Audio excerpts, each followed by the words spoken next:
درس گفتار دوم میرسیم. تو این درس گفتار 4 نمونه از سیستم‌های انطباقی رو با هم بررسی خواهیم کرد تا بهتر مفهوم رو متوجه بشیم و توی هفته آینده که بحث سیستم‌های تکاملی مطرح می‌کنیم، کنار هم گذاشتن این دوتا فکر می‌کنم خیلی بهتر به آدم کمک بکنه که مفهوم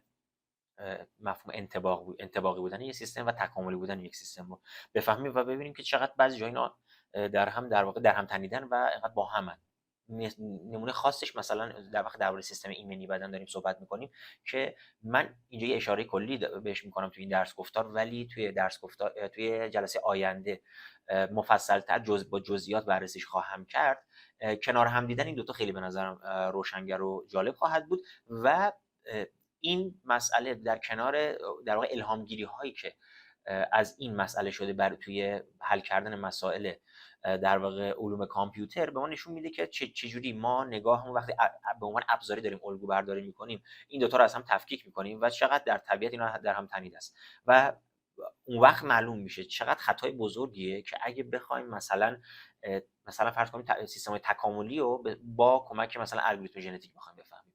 این وحشتناکه ها، یعنی مثلا یک خطای خیلی فاحشه، انقدر فاحش که عملا کلا ما رو به در واقع کج‌فهمی میندازه. یعنی حواسمون باشه ما وقتی که از یک پدیده طبیعی الهامگیری میکنیم و یه ابزاری باش میسازیم، دیگه با خود اون ابزار نمیتونیم اون پدیده اصلیه رو سعی کنیم مهندسی معکوس کنیم بشناسیم. به این راحتی حداقل نمیشه. یعنی خیلی ملاحظات خیلی دقیقی لازم داره برای همچین کاری. میتونه کمک بکنه توی فرآیند شناخت، ولی حواسون باشه اگر که اینا رو بخوایم دو به دو منطبق کنیم یه چیز اصلا افتضاح بدی پیش میاد. حالا این روزخونی رو میذارم به سر وقت خودش مفصل‌تر در واقع بهش خواهم پرداخت. توی این درس گفتار 4 تا سیستم رو بهش خواهیم پرداخت: کلونی مورچه، مغز انسان، سیستم ایمنی بدن و سیستم‌های اجتماعی. یک توصیف کلی از این که چه اتفاقی میفته از این در واقع سیستما من خواهم داد. بعدش اگر که یادم بیارید براتون مفصل‌تر برای درباره هر کدوم از اینا به اصطلاح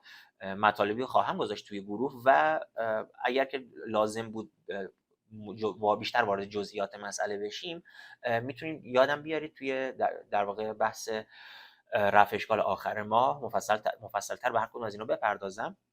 ولی خب چون ما میخوایم در واقع اون نقطه مشترکش، اون حلقه اتصال اینا رو ببینیم، زیاد نمیتونیم وارد جزئیاتشون بشیم به خاطر که از اصل بحث ممکنه دور بشیم. بگذاریم بحث کلونی مورچه ها، بحث خیلی پرتکرار کلونی مورچه ها، چپ و راست ما بهش ارجاع میدیم. اگه خاطرتون باشه جلسه قبلی ما درباره کلونی مورچه ها که صحبت کردیم درباره دو تا فرآیند مشخصش صحبت کردیم که اون دو تا فرآیند اینطوری بود که یکیش رفتار مورچه ها برای پیدا کردن غذا بود، یعنی مسیریابی که با هدف پیدا کردن غذاست.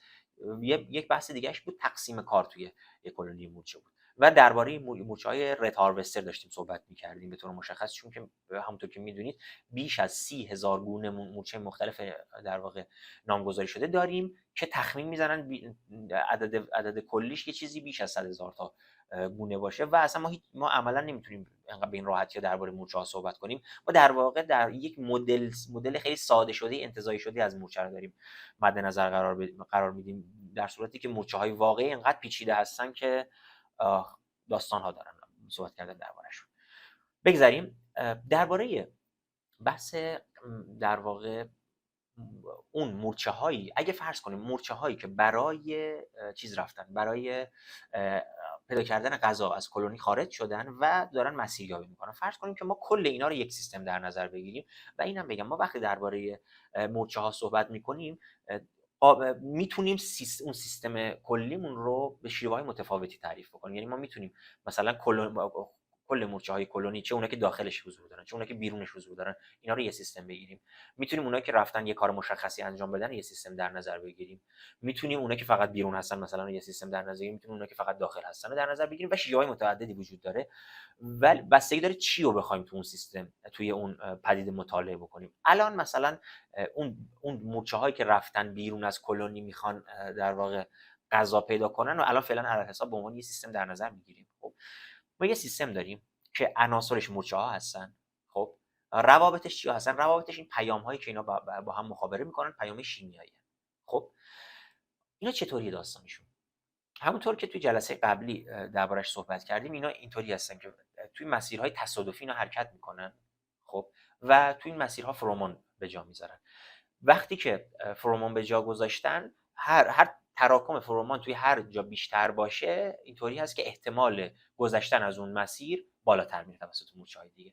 بنابراین با یک فرایند در واقع انگار آزمون و خطا، اتفاقی در نهایت میفته انگار یک نقشه گذاری در واقع شیمیایی رو زمین انجام میشه و اون مسیرهایی که به در واقع نقشه گنج، خب یه جورایی با مواد شیمیایی رو زمین رمزگذاری میشه و در نهایت اینا میتونن بالاخره وارد اون محیطی که غذا وجود داره بشن و غذاشون رو پیدا کنن و در واقع کار خودشون رو انجام بدن. این اتفاقی که میفته اینطوری. فقط مسئله که وجود داره دقت بکنید که این سیستم به معنی دقیق کلمه باز یک سیستم آداپتیو بودنش یعنی چی؟ چون که فرض کنیم ما دوباره علل حساب خیلی خیلی ساده انگارانه یک لحظه یک برش آنی از در واقع این سیستم رو عکس بگیریم و سعی کنیم با گراف مدل سازیش کنیم. خب اون وقت در اون حالت خود تک مورچه ها میشن گره های گراف ما، میشن رأس های گراف ما، یال های گراف ما یا اون اتصالات میشن چی؟ میشن این پیام هایی که با هم مخابره میکنن. خب تو اینجا مثلا میتونیم فرومون ها رو در نظر بگیریم. خب مسئله که وجود داره، فرومون ها کم و زیاد میشن. خب و بنابراین وقتی فرومون ها کم و زیاد بشن، یعنی این اتصالاتی که بین عناصر مختلف سیستم وجود داره تغییر میکنه. بنابراین این توپولوژی داره تغییر میکنه. اما فقط ماجرا این نیست. خب ماجرا اینه که وقتی که مورچه ها جابجا میشن تو این مسیر، خب فرومونی که یه مورچه‌ای گذاشت، یه مورچه‌ای خب ترشح کرده، در این لحظه این مورچه داره دریافتش میکنه، در لحظه بعدی یه مورچه دیگه داره دریافتش میکنه. در واقع یالی که از مورچه الف به مورچه ب وجود داره، در لحظه بعدی اون یال به مورچه بی، به مورچه مثلا جیم مثلا وصل میشه و این داره فرق میکنه، انگار اتصالات داره تغییر میکنه. بنابراین به این معنا هم مدل گراف داره تغییر میکنه. ماجرا فقط این نیست، ممکنه وسط راه یکی از مورچه‌ها کشته به چیز بشه، بمیره، کشته بشه. اتفاقی که میفته یکی از یکی از یالهای اون گراف حذف شده. خب و بازم داره این توپولوژی تغییر میکنه. بنابراین وقتی که با همچین پدیده در واقع مواجه هستیم، دقیقاً به معنای دقیق کلمه این یک سیستم انطباقیه. سیستم انطباقی به این معناست که در یک جهت مشخص، در چه جهت مشخصی؟ در جهتی که به سمت پیدا کردن سریع غذای بیشتر بره. خب این سوگیری داره. این سیستم در گذر زمان انگار داره یاد میگیره. به معنای دقیق کلمه این یادگیری داره کلیت این سیستم. در صورتی که هیچکدوم از این مورچه‌ها به تنهایی اینطوری نیستن که خب در واقع یاد بگیرن که خب غذا اونجاست، ما بریم غذا رو چیز کنیم، در واقع پیدا کنیم. نه اینطوری نیست. این کل اون مجموعه، کل اون سوپر ارگانیسم با تعاملایی که با هم داره یک رفتار آداپتیوی از خودش نشون میده که سوگیریش به سمت پیدا کردن غذاست. ما اینو از بالا که نگاه میکنیم شبیه یادگیری تک آدم به نظر میرسه. خب در صورتی که یادگیری هیچ کدوم از تک تک این اجزا نیست و کلیت این سیستم هست که داره در واقع این رفتار از خودش بروز میده و به این سمت و سوی خاص گرایش پیدا کرده. این یه نمونه از مثلا رفتار آداپتیو. یا باز دوباره توی همین خود کلونی مورچه ها ماجرای همون تقسیم کار هم به همین صورته. اینو در نظر بگیریم که باز دوباره اگه به همون شکل بخوایم مدل سازی بکنیم، یعنی فرض کنیم که ما یک تعدادی چیز داریم، بخوایم فرض کنیم که این مدل اینطوری مدلش کنیم که راحت تر به نظر برسه.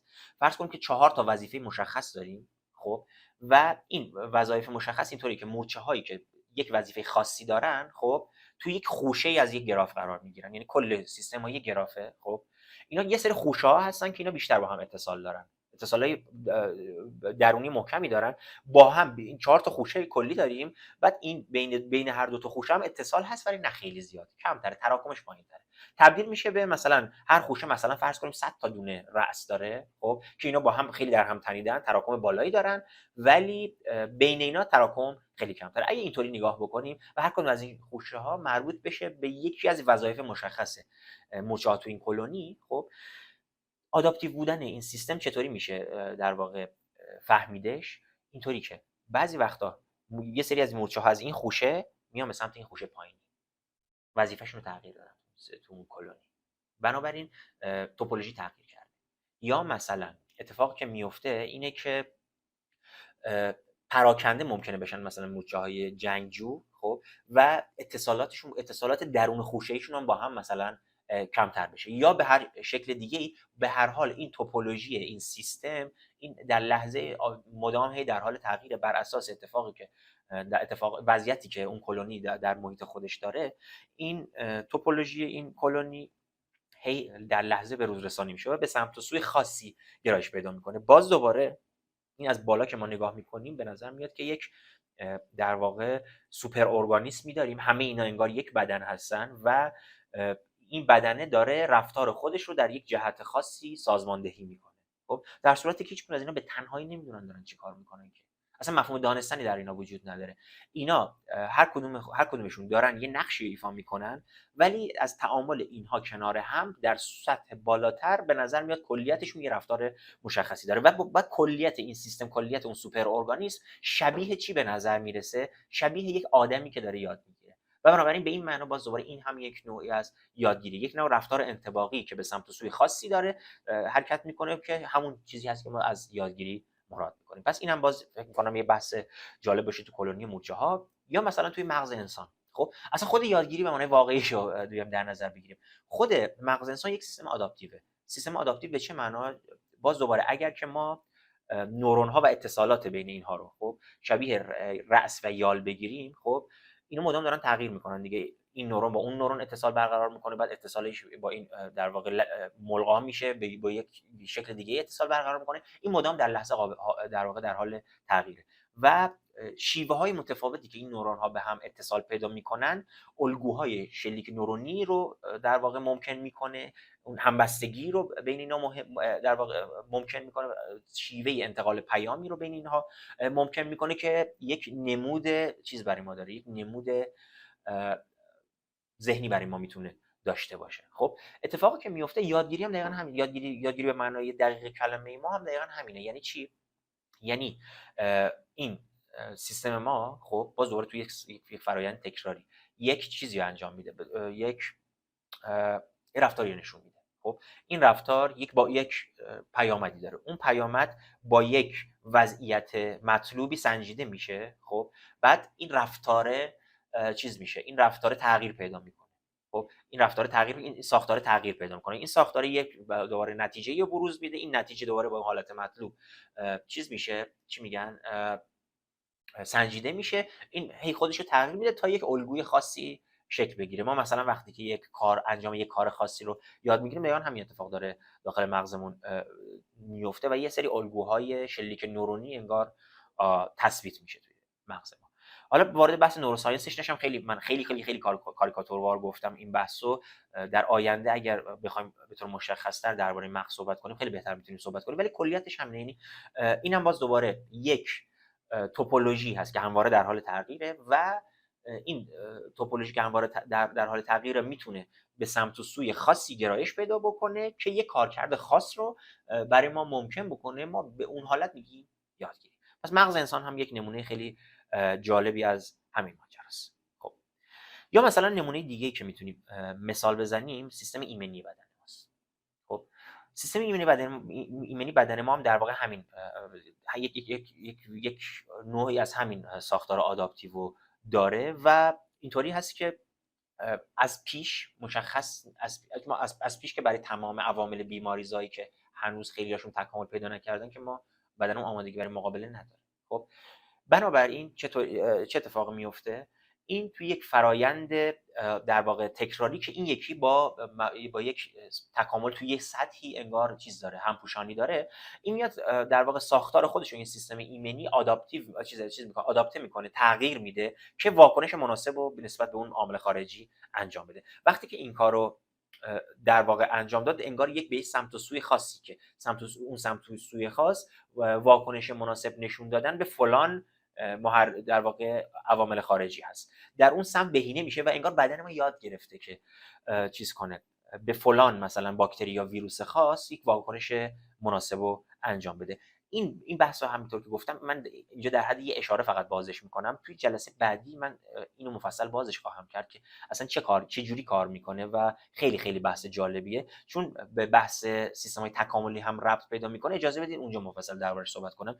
اینجا فقط در این حد که اینم یک ساختار آداپتیو هست و توپولوژی خودش رو تغییر میده برای اینکه با توجه به شرایط محیطی توپولوژی خودش رو تغییر میده برای اینکه یک پاسخ مشخصی رو بتونه بده. خب این در این حد فعلا در واقع اکتفا میکنم به باز کردن این بحث، ولی در جلسه بعدی مفصل این بحث رو باز خواهم کرد که خیلی بحث مهم و جالبیه. خب یه مثال جالب دیگه که یه ذره بیشتر میخوام داخلش بمونم و مثال پایانی این جلسمون هست، بحث سیستم‌های اجتماعی انسانی. سیستم‌های اجتماعی انسانی وقتی میگیم آداپتیو هستن یعنی چی؟ این چون که برای ما خیلی ملموس‌تر هست میتونیم خیلی مثال‌های متعددی براش بزنیم. شما مثلا تو یک سطحی خب فرض کنیم که جمعیت انسان‌ها خب و ارتباط‌های دو به دو اینها با هم به صورت باز مدل گراف بخوایم رسم کنیم برای اینکه بفهمیم الگوی تغییر چطوریه. خب اینو در نظر بگیریم، فرض کنیم مثلا یه قبیله گردآورنده شکارچی هستیم که داخل یه محیطی که یه میزانی از غذا براش وجود داره. خب فرض کنیم اونجا هستیم. خب حالا فرض کنیم که در اثر یه اتفاقی یه فراوانی از غذا اونجا به وجود بیاد. خب اتفاقی که میفته اینه که احتمالاً اون جمعیت انسان‌ها یک افزایش جمعیتی در نتیجه افزایش مواد غذایی براشون به وجود میاد. خب و تعداد گره‌های این گراف انگار میتونه بیشتر بشه و اینا همچنان در ارتباط با هم میمونن و اتصالاتی هم بین این گره‌های جدیدی که تو اون گراف به وجود اومده به وجود میاد. پس ساختار این گراف، توپولوژی این گراف تغییر میکنه، این سیستم آداپتیو توپولوژیش تغییر میکنه. بعد حالا یه مرحله جلوتر فرض کنیم که این جمعیت خب زیاد شد، بعد یه مقدار سال بعدش مثلا یه 2 سال بعدش مثلا خوشسالی اومد تو محیط. اتفاقی که میفته چیه؟ اینا سر منابع احتمالاً با هم درگیر میشن، چند دسته میشن. بعد اون گراف کلی که با همش ارتباطاتشون تقریبا متعادل بود و یک کل نسبتاً یک پارچه رو داشت شکل میداد، یک کل همگن رو داشت شکل میداد، خب این تبدیل میشه به چند تا خوشه.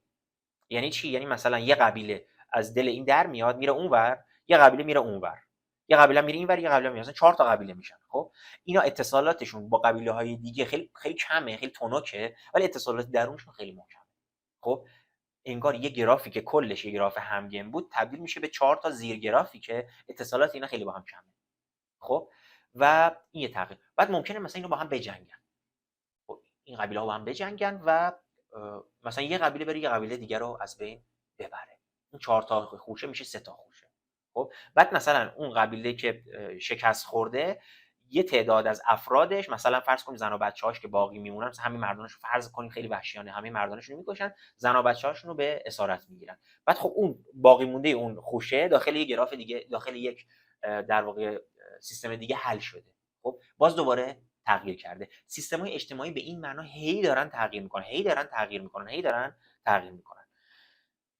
مسئله اینو داشته باشید. یعنی میخوام بگم وقتی میگیم سیستم اجتماعی داره تغییر میکنه اینطوری میشه خیلی راحت مشاهدهش کرد با چند تا مثال ساده. بعد یه چیزی که وجود داره، حالا شما فرض کنید که توی یک سطح پیچیده، مثلا فرض کنید توی یک زندگی شهری، خب و مثلا یک اتفاقی مثل جایی بخوام مثال بزنم که یه شهر رو درگیر بکنه، مثلا فرض کنیم که آتش سوزی تو چند تا از نقاط شهر. خب وقتی که میگیم این در واقع سیستم آداپتیوه یعنی چی؟ یعنی فرض کنیم که مثلا خب ما با یک سیستم مواجه هستیم، یک سیستم اجتماعی مواجه هستیم که تجربه بحران‌های جمعی زیادی داره. خب تجربه بحران‌های جمعی زیادی داره. مثلا فرض کنیم که تو همین امسال خب هم سیل از سر گذرونده، خب و باقی مونده یعنی منقرض نشدن، هم مثلا یک چیز شبیه زلزله رو از سر گذرونده، بعد حالا مثلا آتش سوزی توی یه سطح شهر هم انجام میشه. خب رفتاری که در قبال آتش سوزی در یه سطح شهر انجام میشه توسط کلیت این سیستم اجتماعی، خب به نظر میاد خیلی متفاوت هست نسبت به رفتاری که پیش از رخ دادن اون دو تا رخداد قبلی نسبت به این پدیده صورت میداد. چرا؟ چون که آرایش این سیستم، توپولوژی این سیستم در نتیجه اون اتفاقات قبلی جوری تغییر کرده که واکنش مناسب رو به اون بحران قبلی نشون داده و باقی مونده.